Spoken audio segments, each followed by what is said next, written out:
The office of the Department of Xenological Bewilderment was, as usual, in a state of controlled chaos.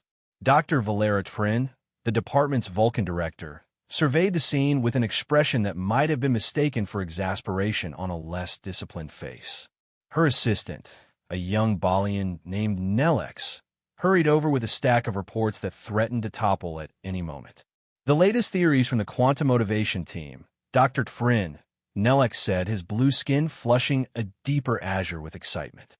They believe they've made a breakthrough in understanding human decision-making patterns. Trin accepted the stack with a slight incline of her head.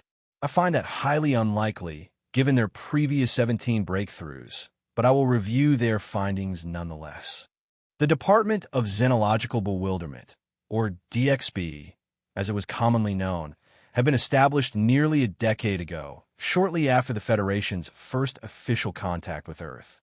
What had begun as a small research initiative had grown into a sprawling organization employing hundreds of the Federation's brightest minds, all dedicated to a single, seemingly impossible task: understanding humans.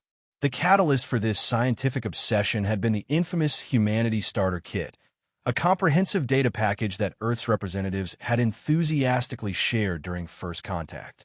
The Federation's diplomatic corps had thought it a brilliant idea to request such information, a way to quickly understand their new potential members. They couldn't have been more wrong. In her private office, Trin reviewed the latest reports.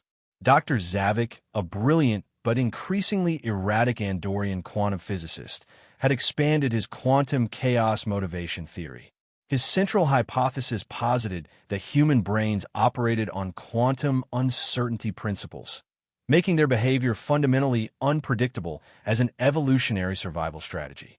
The human capacity for illogical action, he wrote, creates a distinct advantage when facing predators or enemies who rely on logical prediction patterns.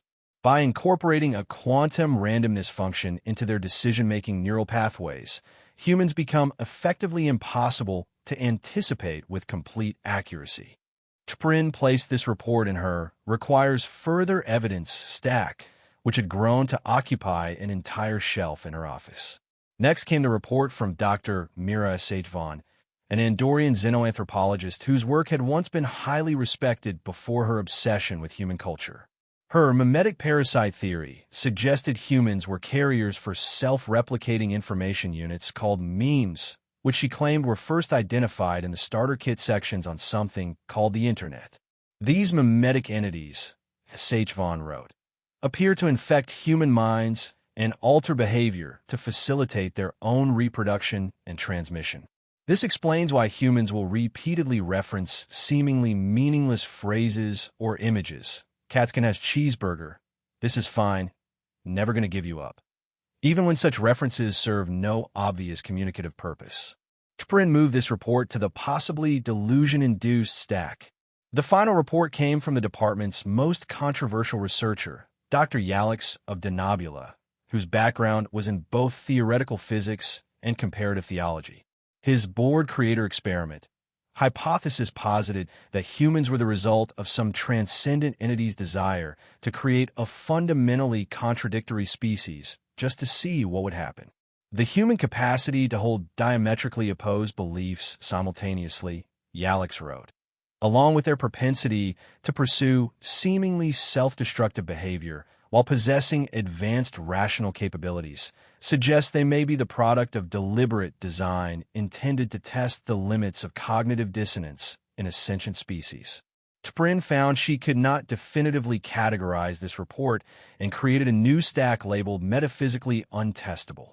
Outside her office, the experimental wing of the DXB was running at full capacity. Research teams have been assigned specific aspects of human behavior to analyze through controlled experiments. The results have been underwhelming at best, catastrophic at worst. The feline digital media response experiment had attempted to understand why the starter kit contained millions of images and videos of small furry earth predators called cats. The researchers had shown a continuous stream of these videos to various Federation species, monitoring brain activity and emotional responses. The experiment had to be terminated when a Kaition researcher became entranced and watched for 72 hours straight, requiring medical intervention. The Logic Instruction Initiative had fared even worse. A group of human volunteers had been recruited for what the DXB described as basic logical reasoning. Enhancement. After 6 weeks, not only had the humans shown no improvement in logical thinking, but 2 of the Federation instructors had suffered what medical staff described as comprehensive epistemological breakdowns and were now on extended leave. The chemical analysis of recreational nutrition project was perhaps the most perplexing. A team of biochemists had been tasked with analyzing the molecular composition of human snack foods to understand their appeal. Their preliminary findings indicated that many of these foods contained compounds that were mildly toxic, minimally nutritious, or artificially engineered to trigger pleasure responses far beyond what natural food should logically produce. They are deliberately poisoning themselves for enjoyment, the lead biochemist had concluded in her report, before requesting a transfer to a different department. The DXB's funding had followed an unusual pattern over the years. Initially granted a modest research budget, the department had seen its resources cut dramatically after the first year of consistently bewildering results. However, as human influence in the Federation grew, so too did interest in understanding them. Now the DXB received irregular but substantial funding increases, often following incidents where human unpredictability had either averted a major crisis or created one. In the staff lounge, a group of researchers sat in various states of professional despair. Garla, a Tellarite psychologist, was explaining her latest theory to anyone who would listen. The fundamental problem, she insisted, jabbing a finger at a diagram, is that we're trying to apply rational analysis to an irrational species. It's like trying to use calculus to predict the behavior of a quantum particle that doesn't believe in mathematics. But they built spaceships, countered Tav, a young Trill researcher. They must have some capacity for rational thought and scientific methodology. Exactly, Garla exclaimed. That's the paradox. They simultaneously believe in science enough to build warp-capable vessels, yet a significant percentage also believe in supernatural phenomena with no empirical evidence. Many of them even claim to trust their gut over verified data. Perhaps, suggested a quiet voice from the corner, belonging to Dr. Solek, a Vulcan who had spent more time studying humans than anyone else in the department, we are making a category error. We are attempting to understand humans through the lens of logical consistency, when they themselves do not value consistency as a primary virtue. The room fell silent as everyone contemplated this disturbing possibility. T'Prin's quarterly report to the Federation Science Council was due, and as she compiled the department's findings, she could not help but note the increasing frequency of one particular word throughout the research documentation. Somehow. Humans somehow managed to form functional social groups despite wildly divergent belief systems. They somehow created beautiful art and music while also engaging in seemingly pointless conflicts. They somehow survived as a species despite their propensity for risk-taking and their consumption of recreational toxins. As she finalized her report, T'Prin included a recommendation that the DXB's budget be increased once again. Not because they were any closer to understanding humans, but precisely because they weren't. The mystery had only deepened, and in the face of such a profound enigma, the only logical course was to continue studying it. To abandon the pursuit now, she wrote in her conclusion, would be to admit defeat in the face of chaos. And while humans may embrace such chaos, the Federation must strive to comprehend it, if only to predict how it might affect our shared future.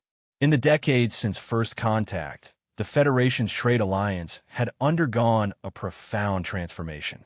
What had once been a stable, predictable network of commerce built on rational exchange principles and tightly regulated markets had become something far more volatile, and for certain opportunistic members, far more profitable.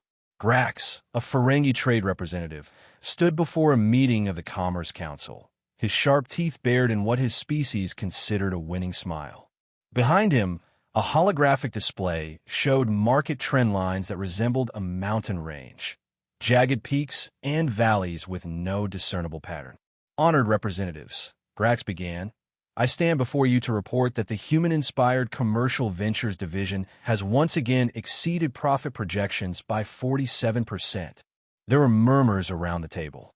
Not all were pleased with the direction Federation Commerce had taken since the arrival of humans and their bewildering economic philosophies. Vulcan trade ministers, in particular, found the new market volatility deeply troubling. But even they couldn't argue with the numbers.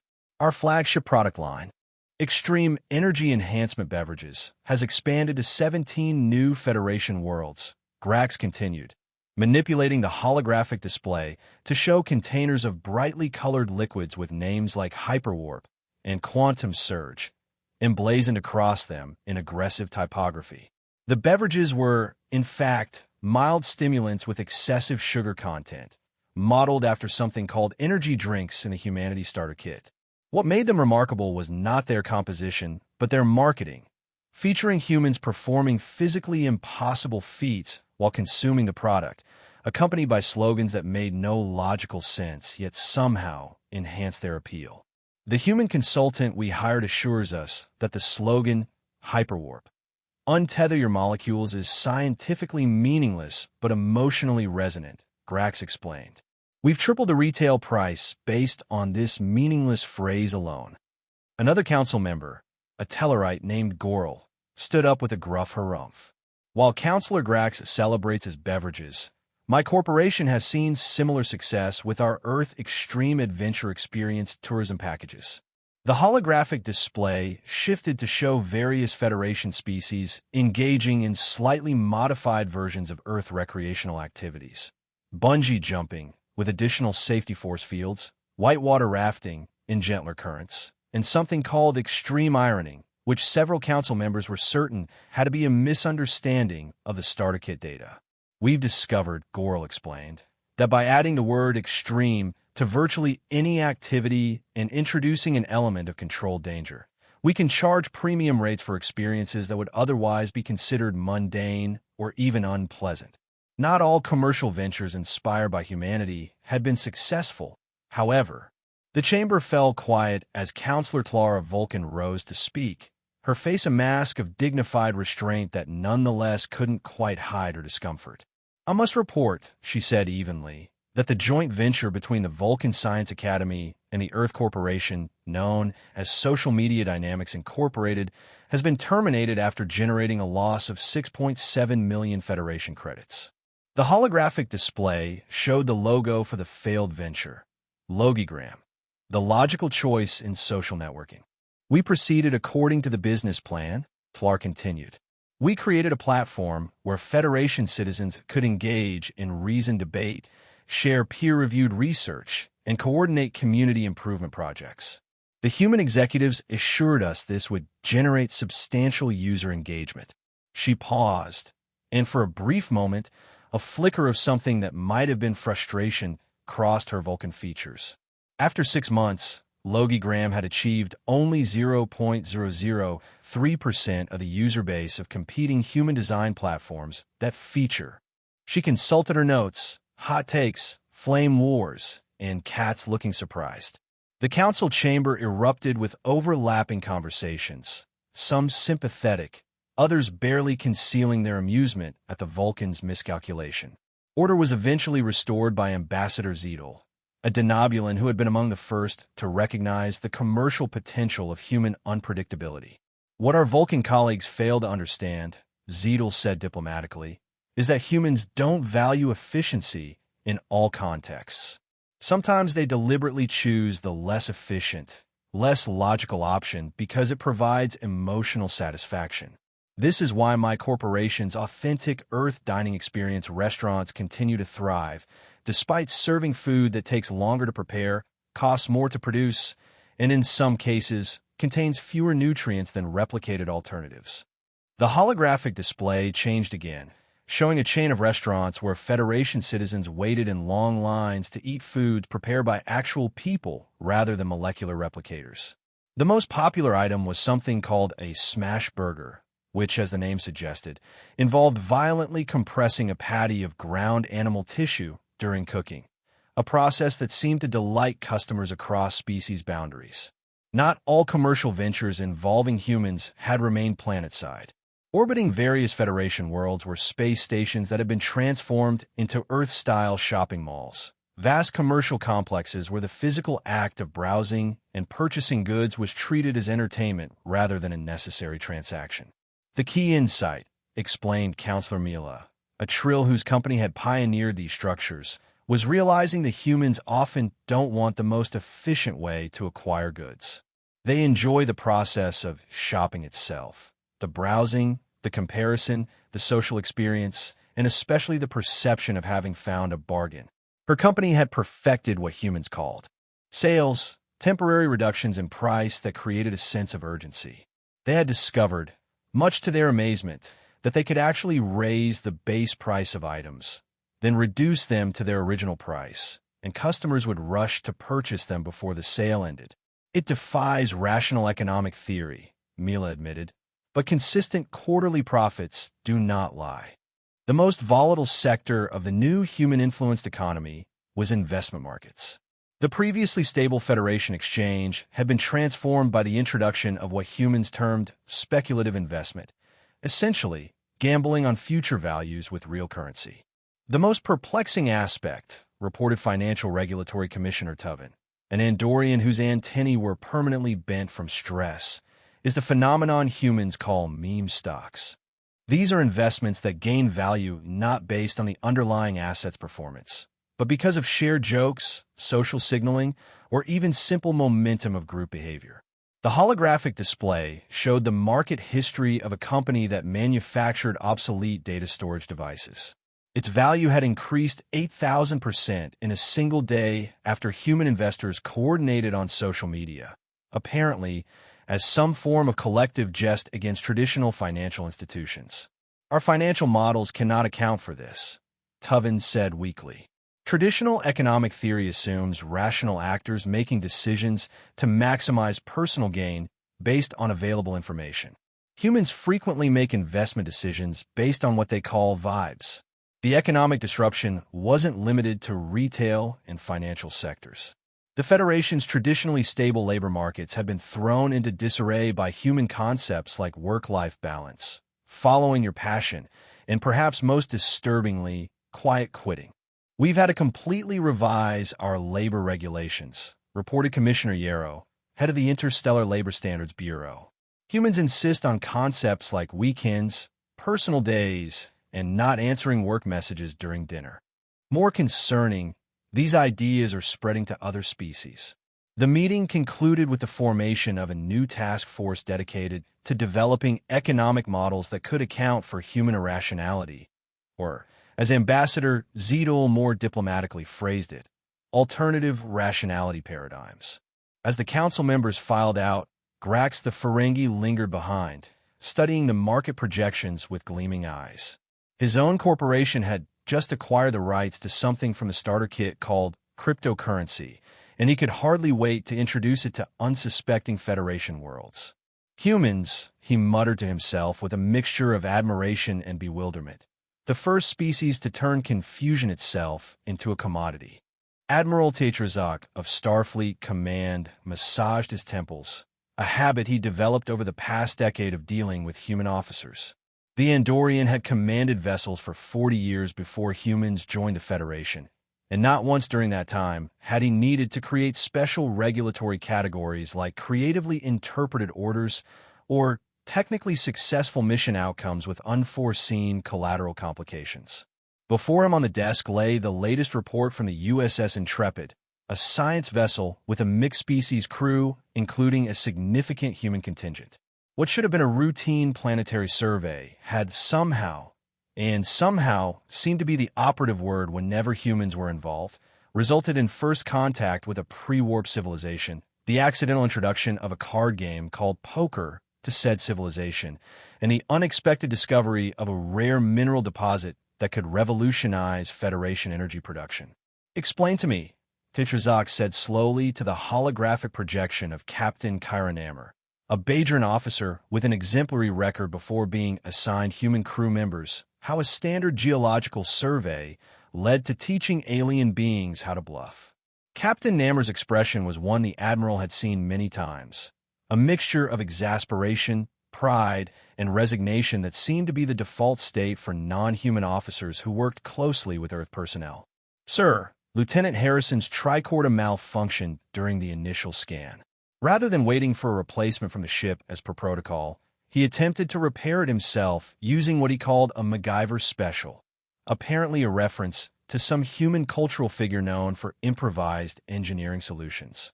The Admiral closed his eyes briefly. "Continue." "The modified tricorder detected unusual energy readings that weren't part of our survey parameters."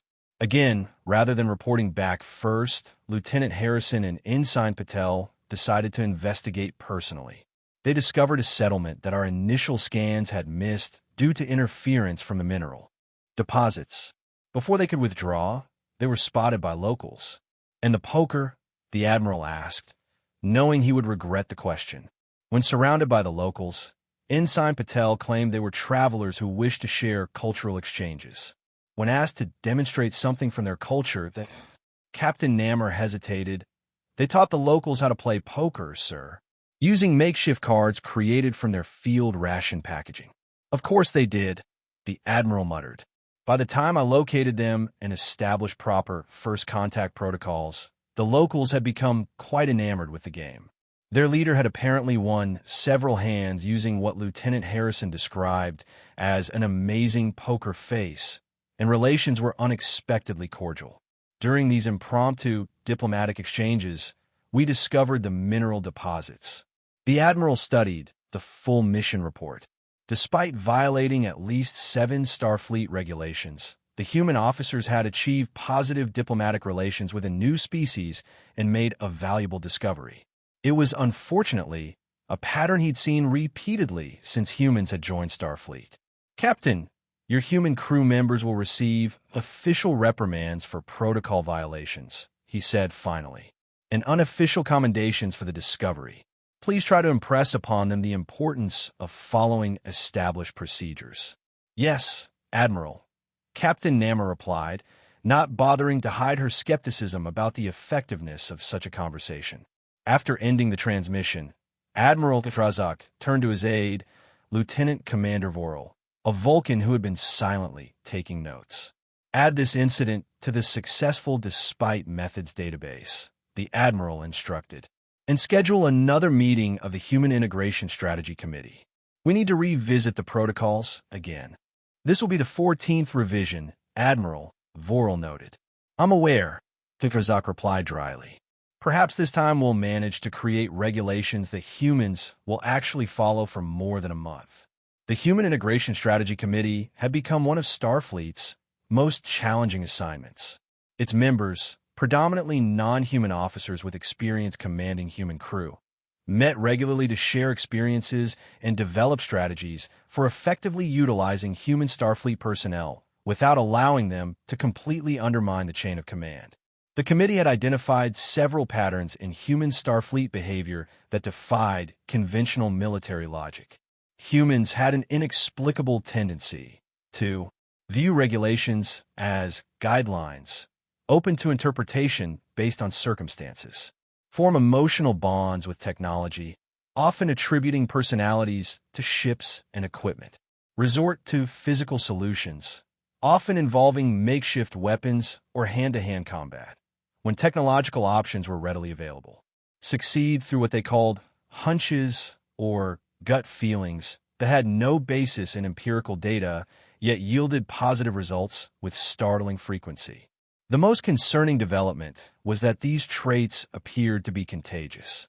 Non-human officers with prolonged exposure to human crews had begun exhibiting similar behaviors.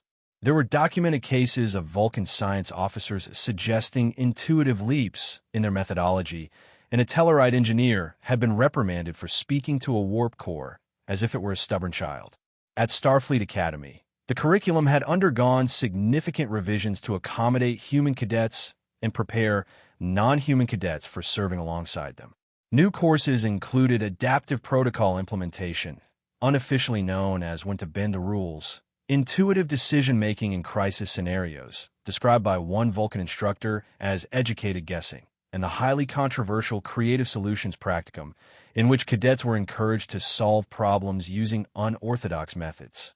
The traditional academy instructors had initially resisted these changes, arguing that they undermined the disciplined approach that had defined Starfleet for generations. However, the results were difficult to ignore. Graduates of the revised curriculum consistently outperformed their predecessors in field operations, particularly in crisis scenarios where standard procedures proved insufficient. Commander Elena Deng, one of the few human members of the Integration Committee, had perhaps summarized it best during a particularly heated debate. The universe doesn't care about our protocols. It throws the unexpected at us constantly. Humans don't ignore rules because we're undisciplined. We adapt them because rigid systems break under pressure. Even Starfleet's ship design philosophy had begun to change. New vessel classes incorporated what engineers termed Harrison's Principle, named after a human engineer who had famously jury-rigged a warp core using components from Food Replicator. Systems were designed with components that could serve multiple functions in emergencies, rather than singularly optimized parts with no redundancy. The latest iteration of the Starfleet Operations Manual now included a new section titled Unconventional Crisis Response Protocols. The very concept of officiating unconventional approaches struck many as paradoxical, but it was a concession to reality. Humans would improvise regardless of regulations, so Starfleet had decided to at least provide a framework for doing so.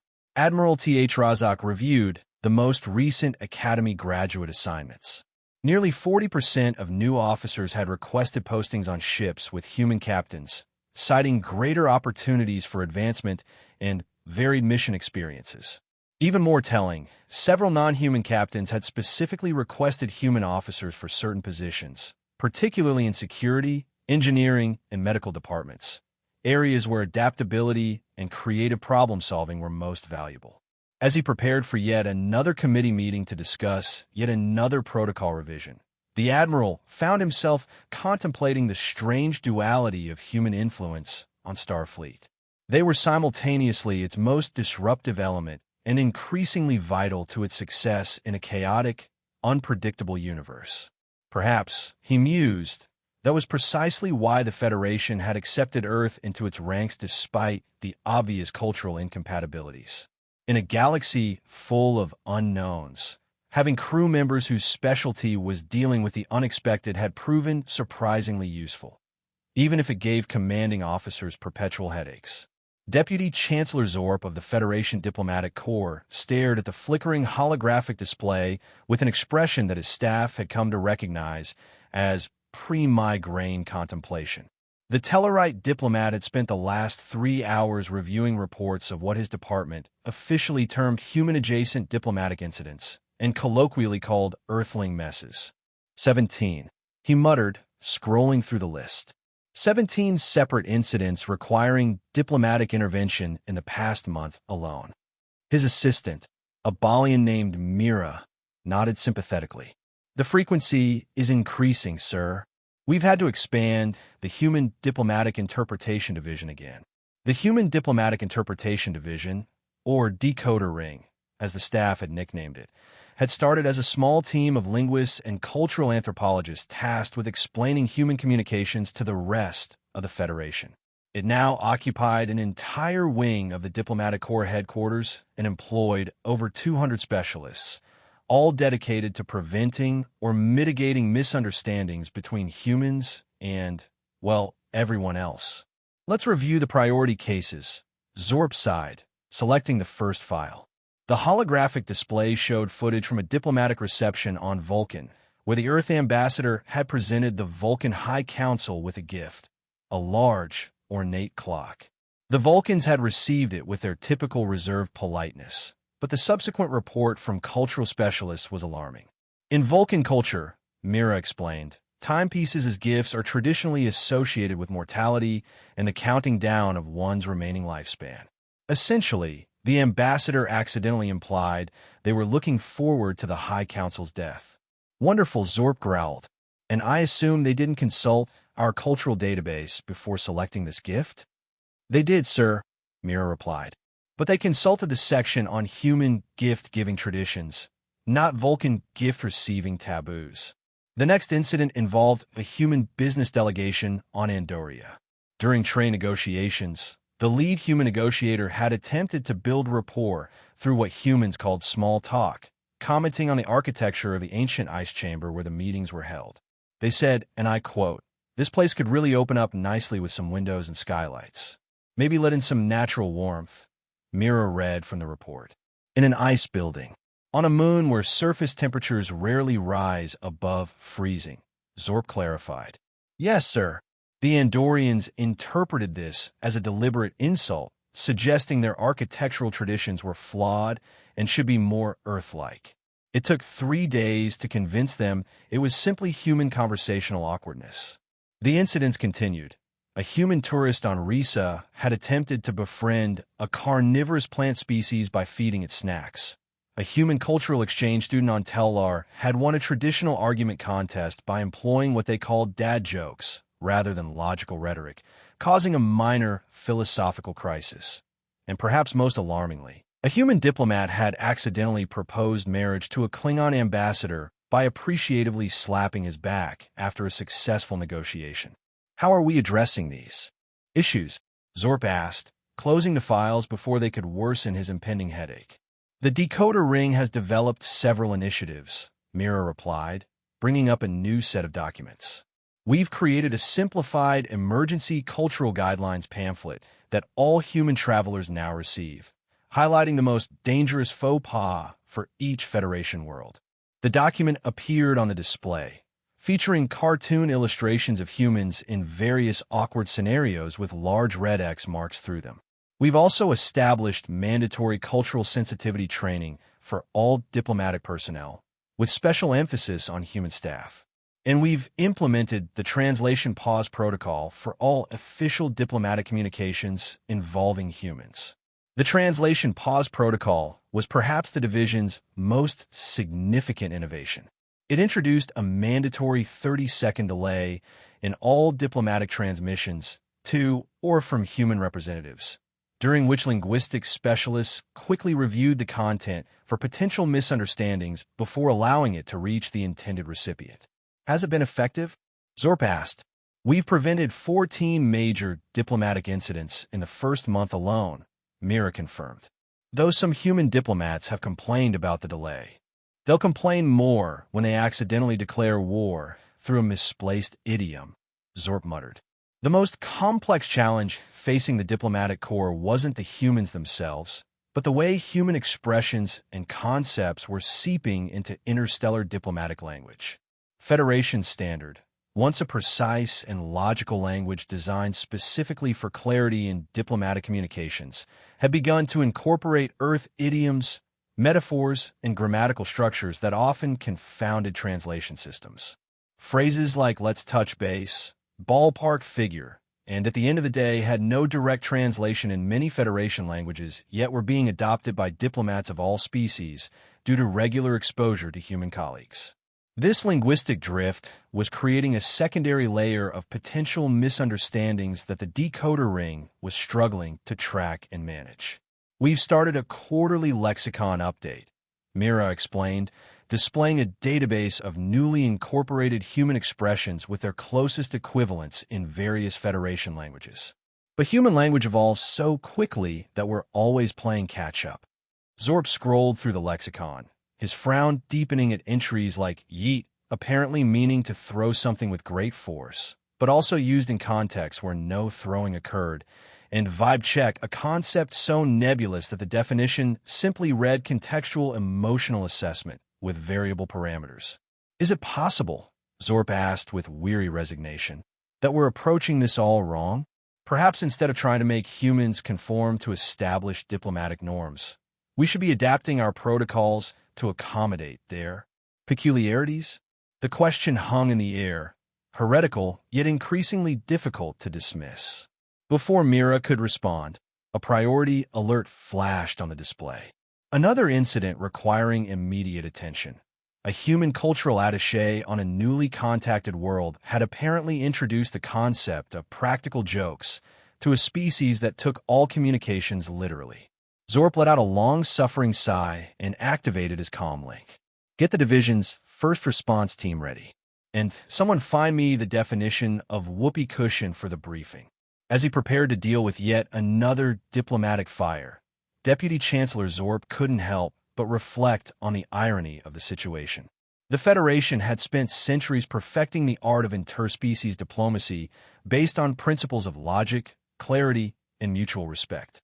Then humans had arrived with their idioms, jokes, and bewildering social rituals, and suddenly diplomacy had become an exercise in chaos management.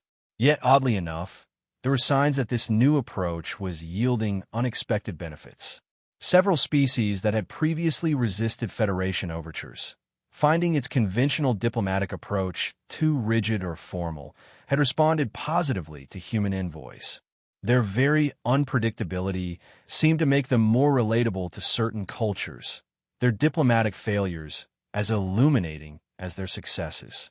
If there was a pattern to be found, Zorp mused as he headed to the emergency briefing, it was that despite, or perhaps because of, their confounding nature, humans were changing the very foundation of how the Federation engaged with the galaxy.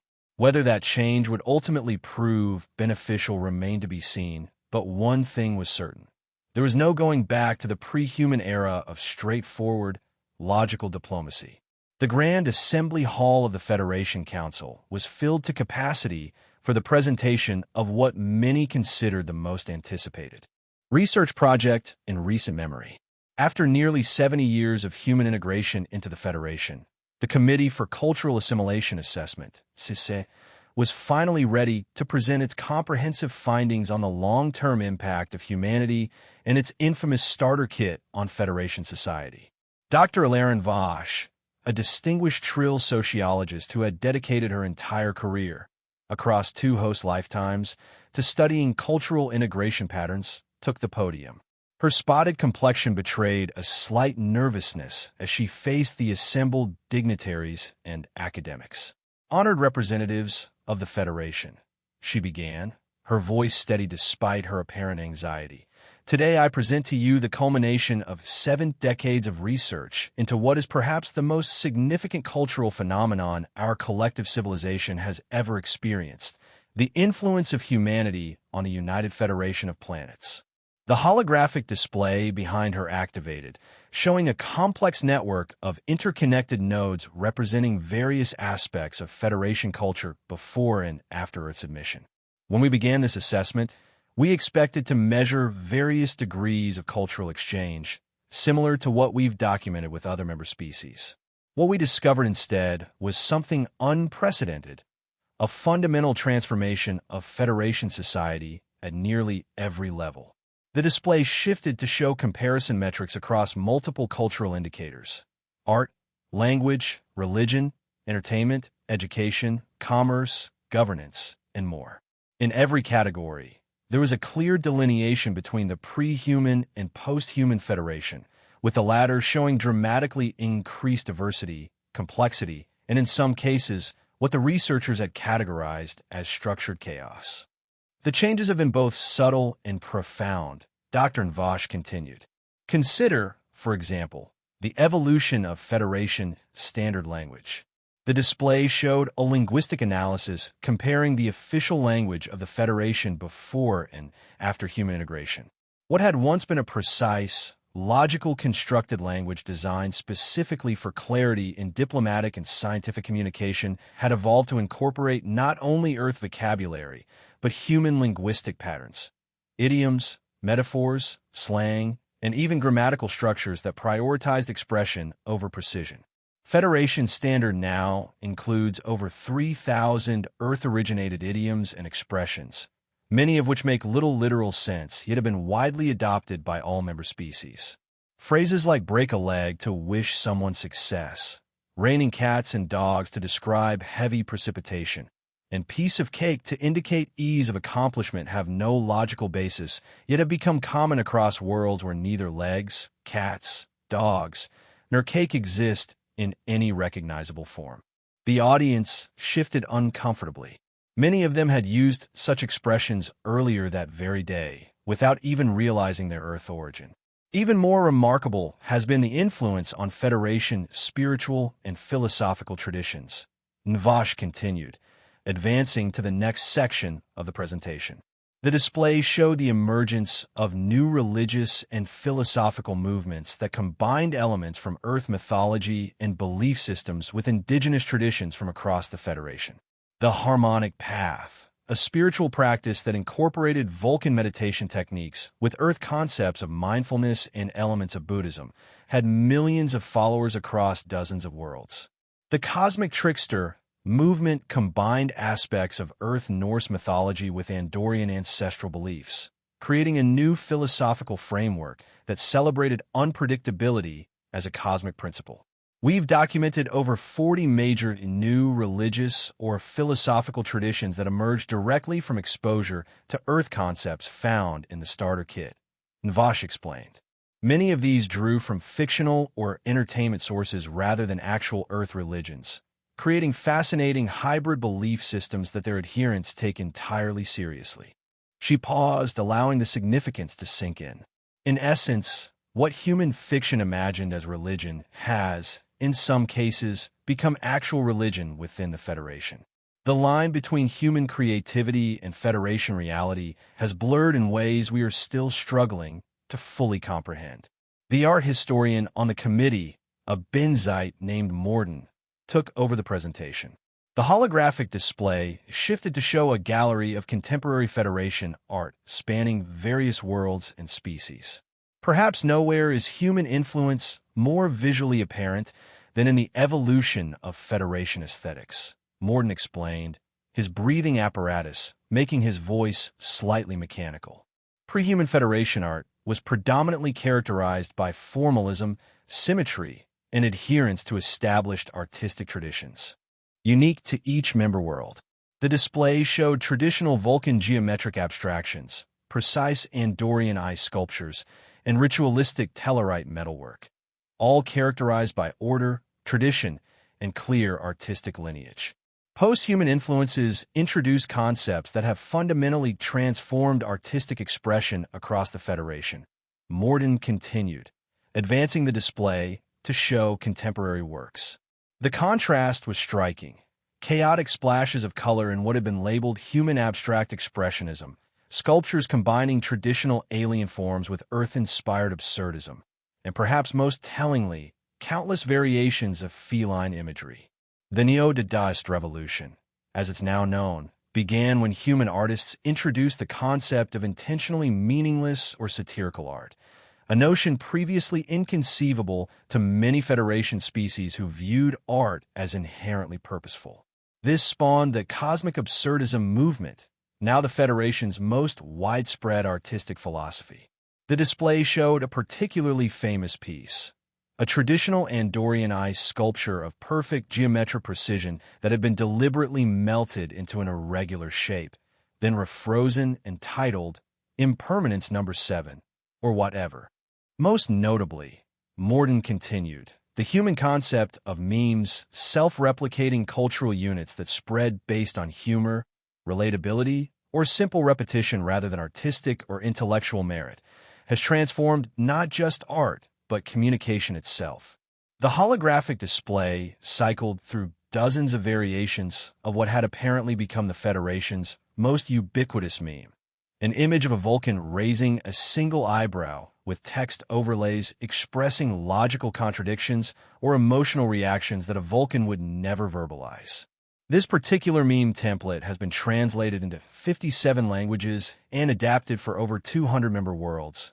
Morden noted with a resigned tone that suggested he had spent far too much time cataloging such phenomena.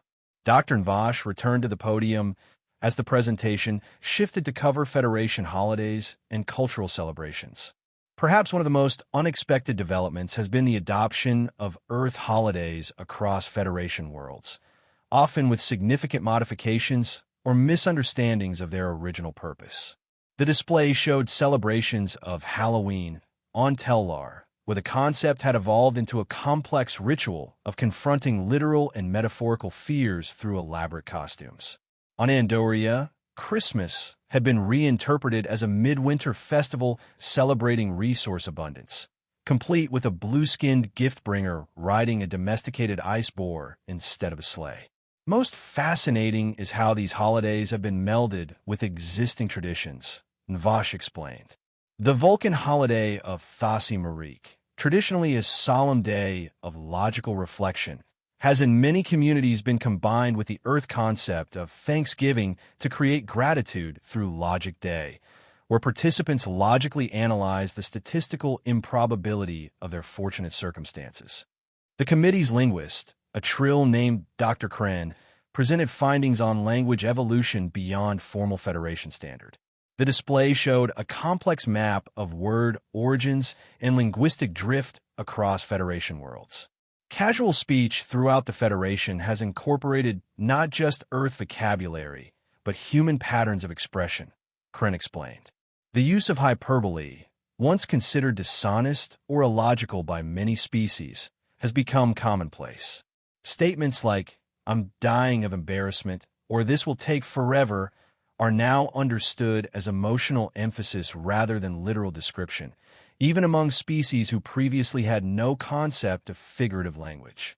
The presentation continued through various aspects of Federation society, from education systems that had begun incorporating human concepts of creative play and critical thinking to legal frameworks that now considered emotional impact alongside logical consequences. After 3 hours of comprehensive analysis covering everything from fashion to funeral practices, Dr. Nvash returned to the podium for the committee's conclusions. After 70 years of study, she said, bringing up the final display, the Committee for Cultural Assimilation Assessment has reached its official conclusion regarding the impact of humanity on Federation society. The assembled audience leaned forward in anticipation. The conclusions of the CCA would shape Federation cultural and integration policies for generations to come. It is the determination of this committee, Nvash stated formally, that the influence of humanity on the United Federation of Planets is undeniable, profoundly transformative, and entirely unpredictable in its continued evolution. We recommend continued observation.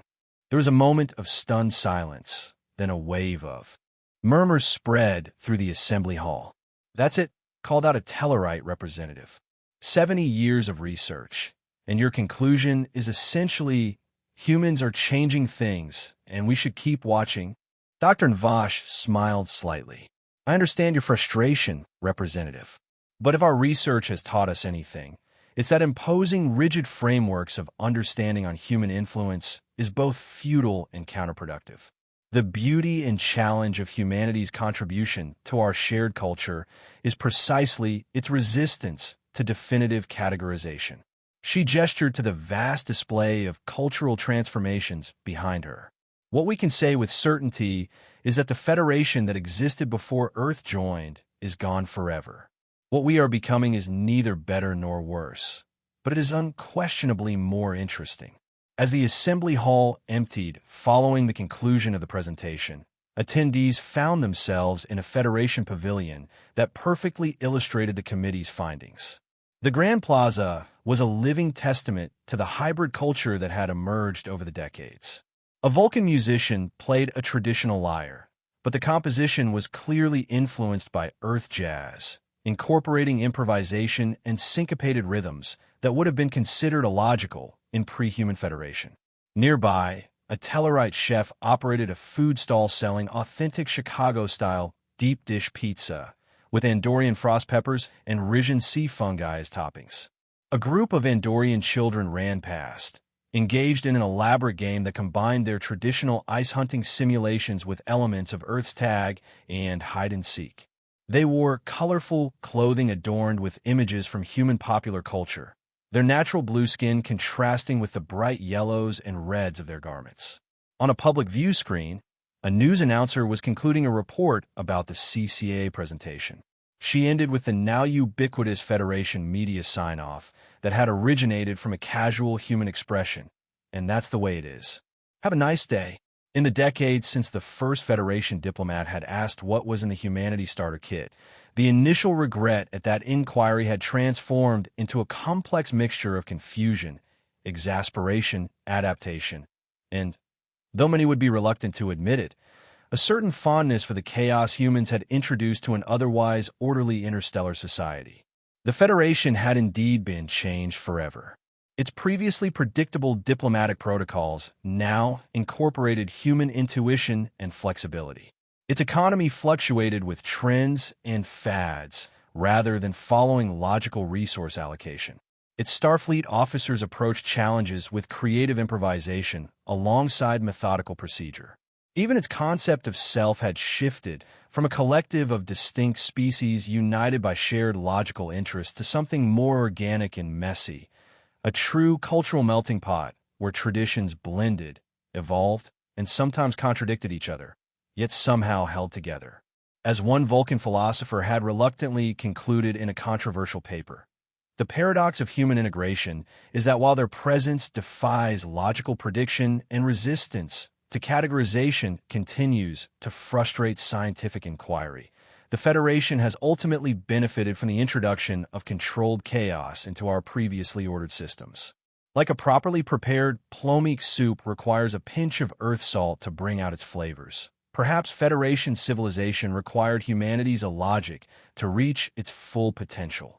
The original Humanity Starter Kit, that collection of data that had so befuddled Federation analysts, was now preserved in the Federation archive as a historical artifact. Beside it, taking up considerably more space, was the ever-growing collection of research, analysis, and documentation of humanity's impact, all categorized under the now-famous classification, somehow works anyway. And across the Federation, beings of all species went about their daily lives, using human idioms without realizing their origin, engaging in human-inspired celebrations, consuming human-influenced entertainment, and generally living in a civilization that had been fundamentally transformed by the most bewildering species ever to join the Federation of Planets. The Federation had definitely regretted asking what was in the Humanity Starter Kit, but most would quietly admit they couldn't imagine life without it anymore.